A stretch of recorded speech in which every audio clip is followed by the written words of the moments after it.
സഹൃദയരായ മനുഷ്യർ ചിലർ പറയും, ഒരു റൂം കിച്ചണേ ഉള്ളല്ലോ, എൻ്റെ റൂമിൽ താമസിച്ചുകൊള്ളൂ. ലോകത്ത് അതിഥികളോട് പറയുന്നു, സ്നേഹിതരെ എൻ്റെ വീട്ടിൽ താമസിച്ചുകൊള്ളൂ. മെഫിബോശത്തിനോട് ദാവീദ് പറഞ്ഞു, മോനെ മെഫിബോശത്തെ എൻ്റെ കൊട്ടാരത്തിൽ താമസിച്ചുകൊള്ളൂ. യോസെഫിനോട് ഫറവോ രാജാവ് പറഞ്ഞു, നിന്റെ അപ്പനെ സഹോദരന്മാരെയും കൊണ്ട് എൻ്റെ രാജ്യത്ത് താമസിച്ചുകൊള്ളൂ. നോക്കൂ, റൂമിൽ താമസിപ്പിച്ചവരുണ്ട്, വീട്ടിൽ താമസിപ്പിച്ചവരുണ്ട്, കൊട്ടാരത്തിൽ താമസിപ്പിച്ചവരുണ്ട്, രാജ്യത്ത് താമസിപ്പിച്ചവരുണ്ട്. എന്നാൽ എന്നിൽ വസിപ്പീനെന്ന് പറയാൻ ലോക ചരിത്രത്തിൽ ക്രിസ്തു അല്ലാതെ ഒരാൾ ഉണ്ടായിട്ടില്ല. ക്രിസ്തു വസിക്കുന്ന ദൈവമക്കൾക്കായി അവൻ അധിവസിപ്പാൻ യോഗ്യൻ. Abide in me, I will abide in you. അത് അതിലും മർമ്മമാ. നമ്മൾ അവനിൽ വസിക്കുകയും അവൻ നമ്മിൽ വസിക്കുകയും ചെയ്യുന്നത് എങ്ങനെയാ? കൊല്ലന്റെ ആലയിൽ ചെന്ന് നോക്കൂ, ചുട്ടുപഴുത്ത ഇരുമ്പ്, ഇരുമ്പിനകത്ത് തീ, തീക്കകത്ത് ഇരുമ്പ്. Fire in the iron, iron in the fire. ലോഹ ആകുമേ, ആക് ലോഹാമേ, ഇരുമ്പിൽ തീയ, തീയിൽ ഇരുമ്പ്. ഇതുപോലെ നീ ക്രിസ്തുവിലായപ്പോൾ ക്രിസ്തു നിന്നിലായി കഴിഞ്ഞു.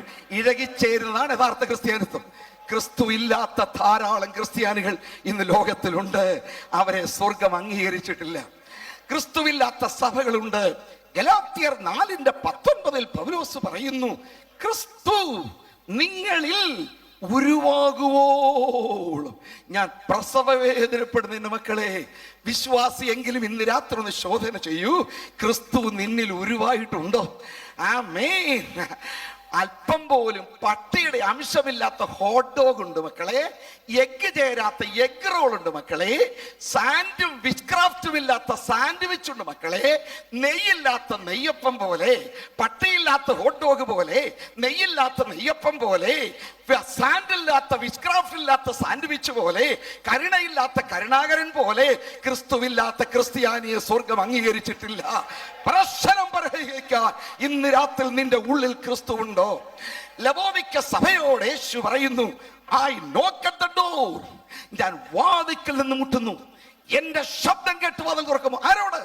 പുറജാതിയോടല്ല, മതഭക്തരോടല്ല, സഭയിൽ നിന്നും ക്രിസ്തു പുറത്തു പോയിരിക്കുന്നു. സഭ അരക്ഷിതാവസ്ഥയിലായി. പക്ഷെ നീ ഇതറിയുന്നില്ല. നഗ്നനും അരിഷ്ടനും കുരുടനുമെന്നറിയാതെ അനേക സഭകൾ നീങ്ങുകയാണെങ്കിൽ ഇന്ന് രാത്രി നിന്നിലുണ്ടോ ഇല്ലയോ? ആമേൻ. അലറുന്ന സിംഹം എന്ന പോലെ ആരെ വിഴുങ്ങേണ്ടുവെന്ന് ഓർത്തുകൊണ്ട് ആ ദുഷ്ടപിശാച് സിംഹമായി ചുറ്റി നടക്കുമ്പോൾ ഒരു ദൈവ പൈതലിന് ഭയപ്പെടാനില്ല. കാരണം എന്തെന്ന് പറയാമോ?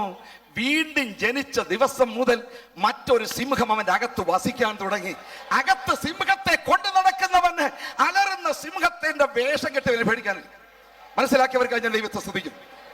നിന്റെ പ്രതിയോഗി സിംഹമല്ല, അലറുന്ന സിംഹത്തിന്റെ വേഷം കെട്ടിയവന്. പക്ഷെ നിന്റെ അകത്ത് വേഷം കെട്ടിയവനല്ല, യഹൂദ ഗോത്രത്തിലെ ഒറിജിനൽ സിംഹമാണ്. ആ സിംഹം ഉള്ളിലുള്ള ദൈവമക്കൾ എങ്ങനെ മിണ്ടാതിരിക്കും? എന്റെ ഉള്ളിൽ ഒരു സിംഹം വാഴുന്നു. സിംഹക്കുട്ടിയെ ഉള്ളത്തിൽ സംഗ്രഹിച്ചുവോ? നിനക്കിനിയും അലറുന്ന സിംഹത്തിന്റെ വേഷം കെട്ടിയവനെ ഭയപ്പെടുവാനില്ല. ക്രിസ്തു അത്രേ എല്ലാവരിലും എല്ലാമാകുന്നു. ആകയാൽ അവൻ അംഗീകരിപ്പാൻ യോഗ്യൻ, 2 അധിവസിക്കാൻ യോഗ്യൻ, 3 അനുസരിപ്പാൻ യോഗ്യൻ. ക്രിസ്തു നായകനാണെങ്കിൽ ചോദ്യം ചെയ്യാതെ അവനെ അനുസരിക്കണം. Price the Lord. നിന്റെ നായകനാണെങ്കിൽ സ്നാനപ്പെട്ടില്ലേ സ്വർഗത്തിൽ പോകുമോ?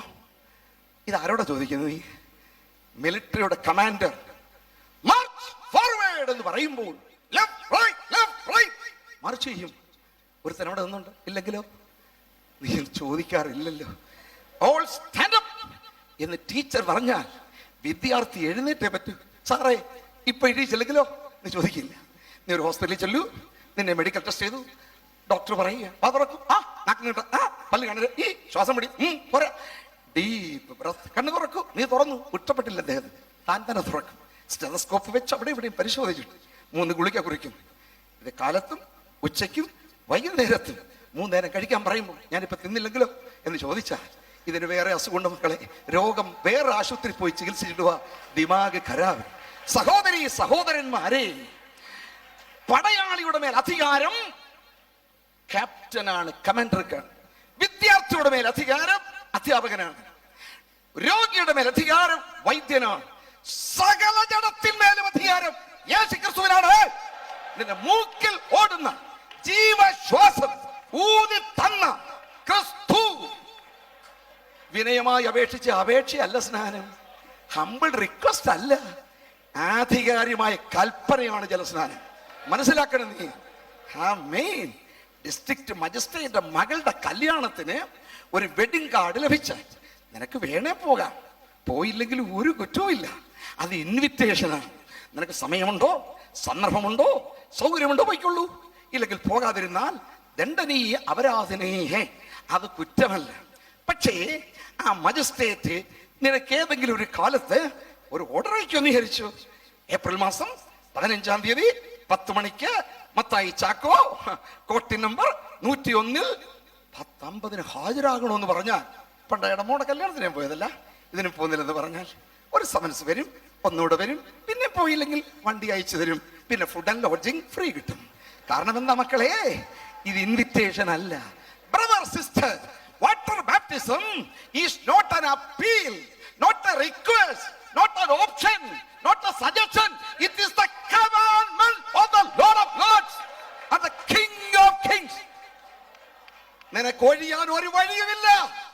രാത്രി ഞാൻ ഉപദേശം ഉയർത്തട്ടെ, അവൻ നായകനാണ്. യോഹന്നാൻ 15:10 യേശു പറഞ്ഞത്, ഞാൻ എൻ്റെ പിതാവിൻ്റെ കൽപ്പന അനുസരിച്ചു അവന്റെ സ്നേഹത്തിൽ വസിക്കുന്നത് പോലെ നിങ്ങളും എൻ്റെ കൽപ്പന അനുസരിച്ചാൽ എൻ്റെ സ്നേഹത്തിൽ വസിക്കും. എൻ്റെ സന്തോഷം നിങ്ങളിൽ ഇരിപ്പാനും നിങ്ങളുടെ സന്തോഷം പൂർണ്ണമാകുവാനും ഞാനിത് കൽപ്പിച്ചിരിക്കുന്നു. പാപം അറിയാത്തവൻ, പാപം ചെയ്യാത്തവൻ, പാപമില്ലാത്തവൻ, പരമപരിശുദ്ധൻ.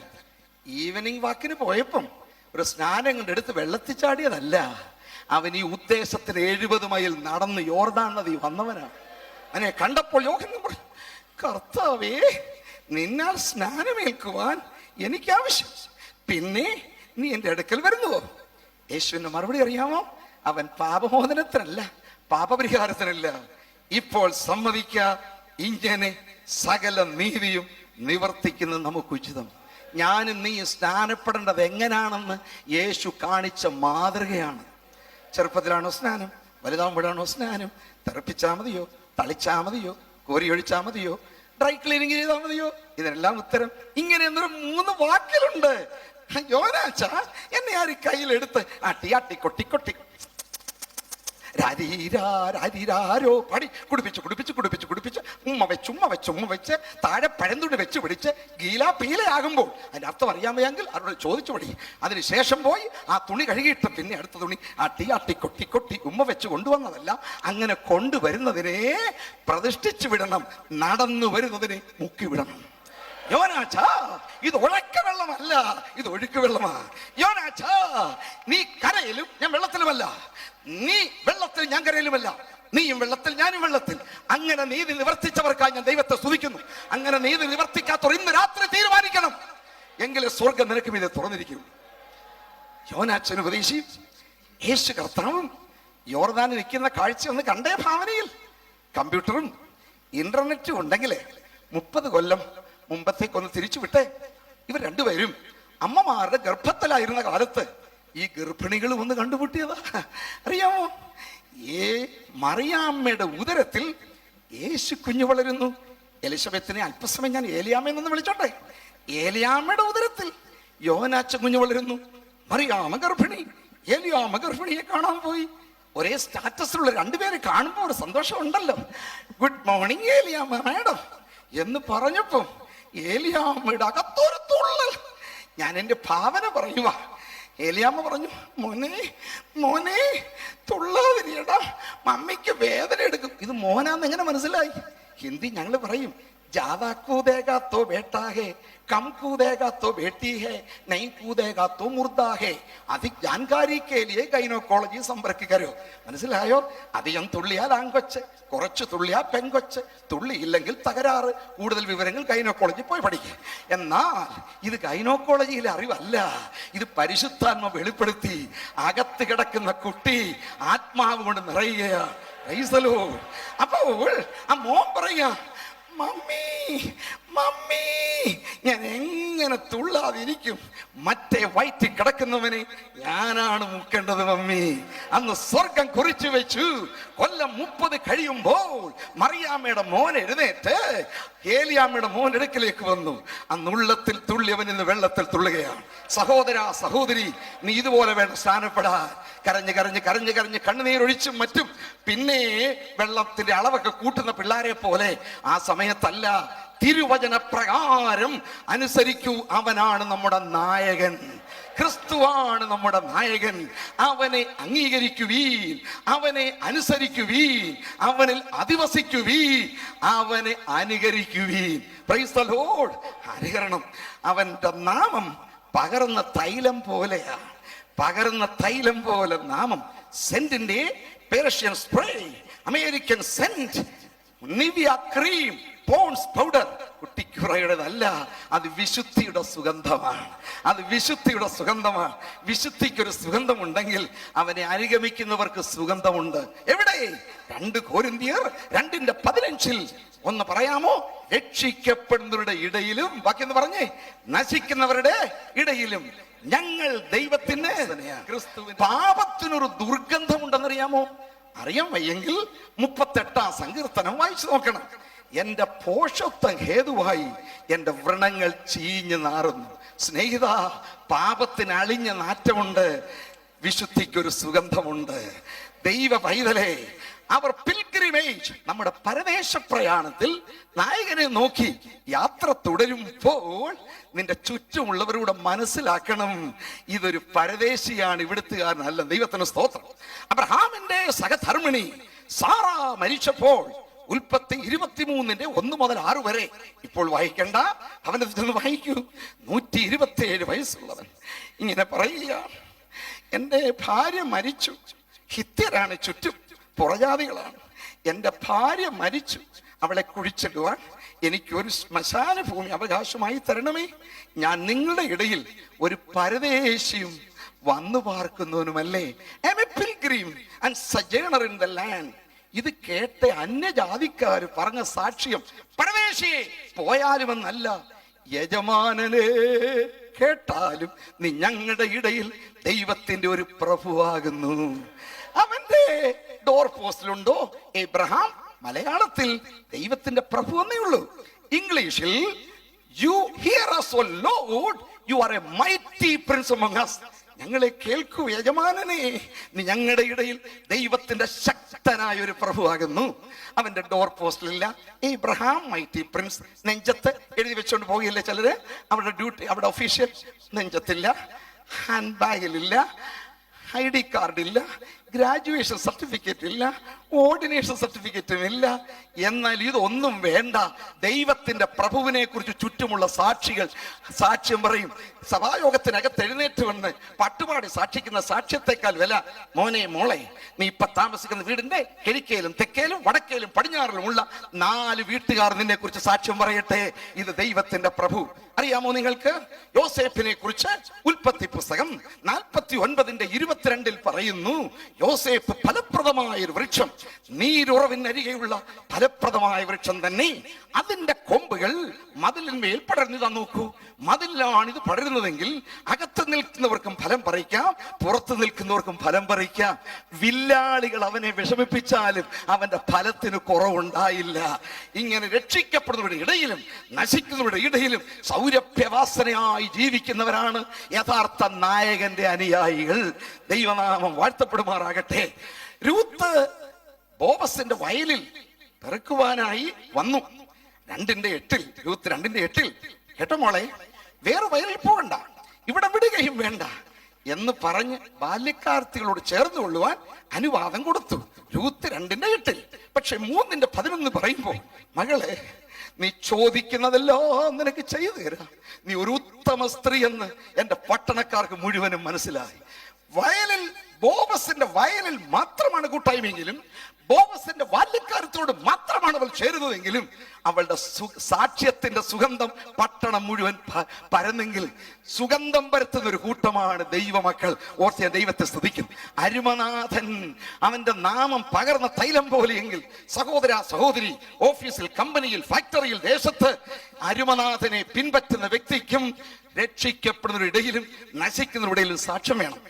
എലിശ പ്രവാചകൻ പോകുമ്പോൾ ധനാഢ്യായ ഒരു സ്ത്രീ ഭർത്താവിനെ വിളിച്ച് പറയുന്ന അറിയാമോ? നമ്മുടെ വഴിയെ കൂടെ കൂടെ പോകുന്ന ഈ ആൾ വിശുദ്ധനായ ഒരു ദൈവപുരുഷനെന്ന് ഞാൻ കാണുന്നു. ദൈവത്തിന് സ്തോത്രം. ഒരു സ്ത്രീ ഒരു പുരുഷനെ കുറിച്ച് പറയുന്ന സാക്ഷ്യത്തിന് ഏറെ വിലയുണ്ടെന്ന് മനസ്സിലാക്കണം. പലരെയും അളന്ന് തൂക്കി വെച്ചിട്ടുണ്ട് സ്ത്രീകൾ. നിങ്ങൾ മനസ്സിലാക്കിയില്ലെങ്കിൽ ഹാ കഷ്ടം. ദൈവ പൈതലേ, അപ്പോൾ തന്നെ അവൻ ഒറ്റയ്ക്കല്ലല്ലോ പോയത്, രണ്ടുപേരും ഒരുമിച്ച് പോകത്തുള്ളൂ. എപ്പോഴും കൊണ്ട് കേകസിയും കൂടെ കൂടെ കൂടെ അപ്പച്ചാ അപ്പച്ചാ അപ്പച്ചാ എന്ന് പറഞ്ഞ് മസനം തിരുമി എണ്ണയും ഇട്ട് പോളിഷ് ചെയ്ത് തുണി ഇളക്കി കൊടുത്ത് നടക്കുക. പക്ഷേ അവൾക്ക് മനസ്സിലായി അവൾ പ്ലൂറൽ ഉപയോഗിച്ചില്ല. നമ്മുടെ വഴിയെ കൂടെ കൂടെ പോകുന്ന ഇവർ രണ്ടുപേരും വിശുദ്ധന്മാരായ ദൈവപുരുഷന്മാർ പറഞ്ഞില്ല. അവൾക്ക് മനസ്സിലായി മുമ്പേ പോകുന്നവൻ ദൈവ പുരുഷൻ, പുറകെ പോകുന്നവൻ പുരുഷൻ ആണെന്ന് മാത്രം മനസ്സിലായി. ഈ സാക്ഷ്യം മനസ്സിലാക്കിയവർക്കായി ഞാൻ ദൈവത്തിന് സ്തോത്രം ചെയ്യും. ആകയാൽ യോസേഫിന്റെ സാക്ഷ്യം, അബ്രഹാമിന്റെ സാക്ഷ്യം, രൂത്തിന്റെ സാക്ഷ്യം, ഏലിശയുടെ സാക്ഷ്യം പോലെ ദൈവ മക്കൾ നിന്റെ മുഖത്ത് നോക്കിയ ഒരു ഐശ്വര്യം വേണം. അറിയാമോ? മുഖത്ത് ഷേവ് ചെയ്തേച്ച് പകുതി ഷേവ് ചെയ്തേച്ച് പകുതി ഇട്ടേക്കുക. എവിടുന്ന ഈ പകുതി ഷേവിങ് വന്നത്? 2 ശമൂവേൽ 10-ാം അധ്യായം 4-ഉം 5-ഉം ഫ്രഞ്ച് കട്ടിങ്, മുറുകി ടട്ടിങ്. ഇതിന്റെ എവിടെ വന്നെന്ന് നോക്കിയ 2 ശമൂവേൽ 10-ന്റെ 4-ഉം 5-ഉം നോക്കിയേ. 2 ശമൂവേൽ 10-ാം അധ്യായം. അപ്പോൾ ഹാനൂൻ ദാവീദിന്റെ ഭൃത്യന്മാരെ പിടിച്ച് അവരുടെ താടിയെ പാതി ചിരപ്പിച്ച് ഇങ്ങനെ കൊണ്ട് ഇവിടെ ചരയ്ക്കും താടി ചരപ്പിച്ചു, പകുതി ചരപ്പിച്ച് ഫുൾ ഷേവ് ചെയ്യാതെ. പിന്നെ അവരുടെ അങ്കികളെ നടുവിൽ ആസനമരം മുറിപ്പിച്ച് അവരെ അയച്ചു. ഇത് ദാവീദ് കേട്ടപ്പോ എന്താ പറഞ്ഞു? ദാവീദ് രാജാവ് ഇതറിഞ്ഞപ്പോൾ ആ പുരുഷന്മാർ ഏറ്റവും ലജ്ജിച്ചിരുന്നതുകൊണ്ട്, ഏറ്റവും നാണം കെട്ടുന്നതുകൊണ്ട് അവരുടെ അടുക്കൽ ആളയച്ചു. നിങ്ങളുടെ താടി വളരും വരെ, നിങ്ങളുടെ താടി ശരിക്കും വളരുന്നത് വരെ യെരിഹോവിൽ താമസിക്കും. അയ്യോ, പുറത്തിറങ്ങല്ലേ, അപമാനമാണ്. ആമേൻ. ദാവീദ് രാജാവ് അമ്മോൻ രാജാവിന്റെ മരണശേഷം മോന്റെ അടുക്കലോട്ട് ആളെ അയച്ചതാ. നിന്റെ അപ്പൻ ജീവനോട് ഇരുന്നപ്പോഴേ ഞങ്ങൾ മിത്രങ്ങളായിരുന്നു. അപ്പൻ മരിച്ചെങ്കിൽ നമുക്ക് let us go continue in fellowship. അങ്ങനെ പോയി. അപ്പോഴവനെ തെറ്റിദ്ധരിച്ചിട്ട് ഭൃത്യന്മാരിലോട്ട് പിടിച്ച് കുനിഞ്ഞു നിർത്തി പകുതി ചരപ്പിച്ചു വിട്ടു. ഇതിന്ന് അന്ന് അപമാനമായിരുന്നു, ഇന്ന് അഭിമാനമാണ്. എന്റെ യുവാവേ, ലേവ്യ 19:27 വായിച്ചു നോക്കണം. നീ താടിയുടെ അറ്റം വിരൂപമാക്കരുത്. ഇങ്ങനെ കട്ട് ചെയ്ത് വിരൂപമാക്കി കൊണ്ടുവരുന്ന അതേ മുറുകി തട്ടി കോഴി കാഷ്ടം പോലെ ആക്കിയിട്ട് ഒന്നിന്റെ വിരൂപമാക്കുന്നത് പെന്തക്കോസ്ത് യുവാക്കന്മാർക്ക് ചേരുന്നതല്ല. അവർ വിട പറയട്ടെ. നാം പരദേശികൾ, പ്രവാസികൾ. ആകയാൽ മുഖത്ത് നോക്കിയാൽ ഒരു ഐശ്വര്യം വേണം. ദൈവത്തിന് സ്തോത്രം. ആകയാൽ നോക്കൂ, ഒരു കുഞ്ഞിനെ കണ്ടപ്പോൾ പറഞ്ഞത് എന്തുവാ? മോശ കുഞ്ഞിനെ കണ്ടപ്പോൾ ഇത് എബ്രായ പൈതങ്ങളിൽ ഒന്ന്. നിന്റെ കുഞ്ഞിനെ കാണുമ്പോൾ ജനം പറയട്ടെ, എബ്രായ പൈതങ്ങളിൽ ഒന്ന്. പശയും കീലും തേച്ചത് കൊച്ചിന്റെ ദേഹത്തല്ല, പെട്ടിയുടെ ദേഹത്താണ്. പെട്ടിക്കടിക്കേണ്ടത് പെട്ടിക്കടിക്കണം, കുട്ടിക്കടിക്കേണ്ടത് ദൈവം അടിച്ചു വിട്ടിട്ടുണ്ട്. മനസ്സിലാക്കിയവർക്ക് ദൈവത്തിന് പെട്ടിക്കടിക്കേണ്ടത് കുട്ടിക്കടിച്ച് കൂട്ടിക്കൊടിക്കരുത്. മനസ്സിലായോ? ആമേൻ. യെശയ്യാ പ്രവാചകന്റെ പുസ്തകം 3-ാമത്തെ അധ്യായം ഐസയ 3:16 എന്ന് വായിക്കൂ. 3:16. യഹോവ പിന്നെയും അരുളി ചെയ്തതെന്നാൽ സിയോൻ പുത്രിമാർ നിഗളിച്ച് കഴുത്തു നീട്ടി എറികണ്ണിട്ടും കൊണ്ട് സഞ്ചരിക്കുകയും തത്തി നടക്കുകയും കാൽ കൊണ്ട് ചിലമ്പൊലി കേൾപ്പിക്കുകയും ചെയ്യുന്നു. സ്വർഗത്തിലെ അപ്പച്ചൻ പുത്രിമാരുടെ നടപ്പും കൂടെ ശ്രദ്ധിക്കുന്നവനാന്ന് ഓർക്കണം. ദൈവത്തിന് സ്തോത്രം ഉണ്ടാകട്ടെ. ഞങ്ങളുടെ ഭാഷയിൽ പറഞ്ഞ സിയോൻ കി ബേട്ടിയാം घमंड के साथ सुरुंजा करते हुए आंखें मटकाते हुए घुंघरुओं को चमचमाते हुए ठुमक ठुमक ठुमक ठुमक ठुमक ठुमक चलते हैं. ഒരു പാക്കറ്റിൽ 3 സാധനം വരുക. 1 നികളം, 2 ഏറുകണ്ണ്, 3 കഴുത്ത് നീട്ടുക. ഞാൻ ആദ്യമൊക്കെ വിചാരിച്ചത് കോഴി മുട്ടയിട്ട് നീട്ടുമല്ലോ, ഞാൻ മുട്ടയിട്ടേ എന്ന് പറയാം. പിന്നെ വിചാരിച്ചത് പൂവൻകോഴി കൂവൻ നേരം നീട്ടുമല്ലോ, പൂവൻകോഴി. പക്ഷെ ഒത്തിരി പുസ്തകം വായിച്ച് റിസർച്ച് ചെയ്തു ഈ കഴുത്ത് നീട്ടുന്ന. പിന്നെ മനസ്സിലായത് പറഞ്ഞു തരട്ടെ. ആമേൻ. ബ്ലൗസിന്റെയും ചുരിദാറിന്റെ കഴുത്തിന്റെ ഇറക്കം താഴോട്ട് താഴുമ്പം കഴുത്ത് നീണ്ടുവരും മക്കളെ. നേരത്തെ തന്നെ നീട്ടിയാൽ അതിനോട് വിട പറഞ്ഞവർക്കായി ഇത് ബാബേൽ പുത്രിമാർക്ക് കൊള്ളാം, മിസ്രയീം പുത്രിമാർക്ക് കൊള്ളാം, സോദോം പുത്രിമാർക്ക് കൊള്ളാം. നീ സിയോന്റെ പുത്രിയാണ്. സിയോന്റെ പുത്രിമാർ ഏതാനും ചില വിവാഹ ശുശ്രൂഷകളിൽ ഞാൻ അമേരിക്കയെ സഞ്ചരിച്ചു വിറച്ചു പോയി. എഴുതപ്പെടാത്ത ചില നിയമങ്ങളുണ്ട് അമേരിക്കയിൽ. എന്തെന്നറിയാമോ? കല്യാണം നടക്കുമ്പോൾ ബ്രൈഡ് ഗ്രൂം വരുമ്പോ ആരും എഴുന്നേക്കണ്ട, കുനിഞ്ഞിരുന്നാ മതി. കാരണം അവൻ ഡ്രസ് ചെയ്താ എല്ലാവരും എഴുന്നേക്കാം. എന്ന ബ്രൈഡ് കാരണം എന്നെ 25% ക്ലോത്തേ ദേഹത്തുള്ളൂ, 75% മൂടുപടം ഇങ്ങനെ എഴയുക തറ തുടയ്ക്കാൻ. അത് കാണാൻ രസമല്ലേ? അതുകൊണ്ട് ബ്രൈഡൽ മാർച്ചേ ഉള്ളവിടെ, ബ്രൈഡ് ഗ്രൂം മാർച്ചില്ല. ബ്രൈഡൽ മാർച്ച് എഴുതേക്കണം. തുണിയില്ല എന്നല്ല, 5 ബ്ലൗസ് തയ്പ്പിക്കാനുള്ള തുണി നിലത്തോടെ എഴയുക. അതിൽ ഒന്നുമില്ല. കാരണം എന്താ? ടോപ്പ്ലെസ്, സൈഡ്ലെസ്, ബാക്ക്ലെസ്, വയർലെസ്, അൾട്ടിമേറ്റ്ലി മാർവലസ്. മാത്രമല്ല parents R helpless, children are hopeless. എല്ലാം ലെസ്സായി പോയി. സിയോൻ പുത്രിമാരെ, നിങ്ങൾക്കത് യോഗ്യമല്ല. വചനപ്രകാരം വിശുദ്ധ ജീവിതം നയിക്കുമ്പോൾ ജാതികളോട് ഇടകലരുത്. കനാന്യ സ്ത്രീ കരഞ്ഞതുപോലെ കരയാൻ അമ്മമാര് വരണം. എന്റെ മകൾക്ക് ഭൂതോപദ്രവം അതികഠിനമായി പോയി. നാഥ, കുഞ്ഞുങ്ങളുടെ ഭാവിക്ക് വേണ്ടി അമേരിക്കയിൽ പോയത്, പക്ഷെ ഭൂതോപദ്രവം കഠിനമായി. കരയുന്ന മാതാപിതാക്കൾക്കായി ഞാൻ ദൈവത്തിന് സ്തോത്രം ചെയ്യും. നിലവിളി നിർത്തരുത്. നമ്മുടെ തലമുറ മടങ്ങി വരട്ടെ. നിങ്ങളുടെ ആത്മാവിനോട് പോരാടുന്ന ജഡമോഹങ്ങളെ വിട്ടകന്ന് ജാതികൾ നിങ്ങളെ ദുഷ്പ്രവർത്തിക്കാരെന്ന് വിളിക്കും തോറും അവിടെ ഇടയിൽ നടപ്പ് നന്നായിരിക്കണം. ക്രിസ്തുവത്രേ നമ്മുടെ നായകൻ, അവരത്രേ പ്രകാശം വരുത്തുന്ന നക്ഷത്രം, അവരത്രേ പാപത്തിന്റെ കറ നീക്കുന്ന ഉയർത്തപ്പെട്ട താമ്ര സർപ്പം. അവനെ അംഗീകരിപ്പീൻ, അവനിൽ അധിവസിപ്പീൻ, അവനെ അനുസരിപ്പീൻ, അവനെ അംഗീകരിപ്പീൻ. മാത്രമോ അവന്റെ വിനയം. ഫിലിപ്പിയ ലേഖനം 2:5 മുതൽ 10 വരെ നോക്കിയാൽ കാണാം. ക്രിസ്തുവേശുള്ള ഭാവം തന്നെ നിങ്ങളിലും ഉണ്ടായിരിക്കട്ടെ. അവൻ ദൈവരൂപത്തിൽ ഇരിക്കെ ദൈവത്തോടുള്ള സമത്വം മുറുകെ പിടിച്ചോളണമെന്ന് വിചാരിക്കാതെ ദാസരൂപമെടുത്തു. മനുഷ്യ സാദൃശ്യത്തിലായി വേഷത്തിൽ മനുഷ്യനായി വിളങ്ങി തന്നെത്താൻ താഴ്ത്തി മരണത്തോളം, ക്രൂശിലെ മരണത്തോളം അനുസരണമുള്ളവനായി തീർന്നു. അതുകൊണ്ട് ഏറ്റവും ഉയർത്തി സകല നാമത്തിനും മേലായ നാമം നൽകി. തന്നെത്താൻ താഴ്ത്തുന്നതാണ് ക്രിസ്തുവിന്റെ ആത്മാവിന്റെ ലക്ഷണം. അറിയാമോ? എന്നാൽ അതിന് ജസ്റ്റ് ഓപ്പോസിറ്റാ തന്നെത്താൻ ഉയർത്തുന്നവൻ. യെശയ്യാ പ്രവാചകന്റെ പുസ്തകം 14:12 ലൂസിഫറിനെ കുറിച്ച് കാണാം. ഞാൻ അത്യുന്നതനോട് സമനാകും, മേഘോരതകൾക്ക് മീതെ കയറും, നക്ഷത്രങ്ങളുടെ ഇടയിൽ കൊണ്ടുവന്ന് എന്റെ സിംഹാസനം സ്ഥാപിക്കും. അവനെ കുറിച്ച് 2 തെസ്സലോനിക്കർ 2 തന്നെത്താൻ ഉയർത്തുന്ന എതിരാളി, മറ്റുള്ളവർ മുൻപിൽ തന്നെത്താൻ ഉയർത്തുവാനായി കിണഞ്ഞു പരിശ്രമിക്കുന്ന സഹോദരാ, നിന്നിൽ ക്രിസ്തുവിന്റെ ആത്മാവില്ല. ദൈവത്തോടുള്ള സമത്വം മുറുകെ പിടിച്ചോളെന്ന് വിചാരിക്കാതെ ദാസരൂപം എടുത്ത ക്രിസ്തു ദൈവത്തോട് ദൈവസന്നിധിയിൽ ഏറ്റവും ഉയർത്തപ്പെട്ടു. എല്ലാം മുട്ടും മടക്കി അവൻ ആരാധിക്കാൻ പോകും. ദൈവത്തിന് സ്തോത്രം. നിന്റെ ഇടത്തെ കൈയുടെ കുഴയ്ക്ക് പൾസ് ഉണ്ടായിട്ടുണ്ടെങ്കിൽ, നിന്റെ ഹാർട്ടിന് ബീറ്റ് ഉണ്ടായിട്ടുണ്ടെങ്കിൽ, ഒരു പ്രാവശ്യം നീ ശ്വാസം പിടിച്ചിട്ടുണ്ടെങ്കിൽ, ഒരു ദിവസം നിന്റെ മുട്ട് മടക്കി യേശുവിനെ കർത്താവെന്ന് പറഞ്ഞു വെക്കുകയുള്ളൂ. ഇന്ന് എല്ലാവരുടെ മുട്ട് വളയത്തില്ല. കാരണം 70 ഏറെയായാൽ 80 മാത്രം. 80 വയസ്സ് കഴിഞ്ഞാൽ മുട്ട് വളയാൻ പ്രയാസമാണ്. Overtime ചെയ്യുമല്ലേ.